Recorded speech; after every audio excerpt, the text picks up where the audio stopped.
In this tutorial I'm going to show you a second way of tying a figure of 8 loop knot, one that I use myself because it's much quicker to do it this way and you get exactly the same knot. And if you're tying loads of loops like this for hook links or pole rigs, then this is a faster way of doing it. So we take our line and we make our loop like we did before, and then we make another loop with that one. So you've got a doubled up second loop and the end of your first one there.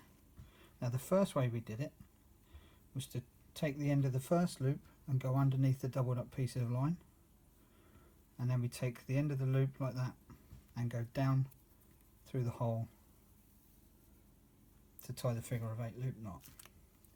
Now my way of doing it is this. It's very similar, but there's just one little twist.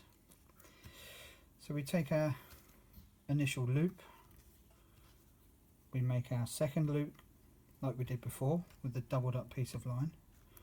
Now instead of going round the back and down through, I just pinch the two doubled up pieces of line just there, and I'll put half a twist in that piece.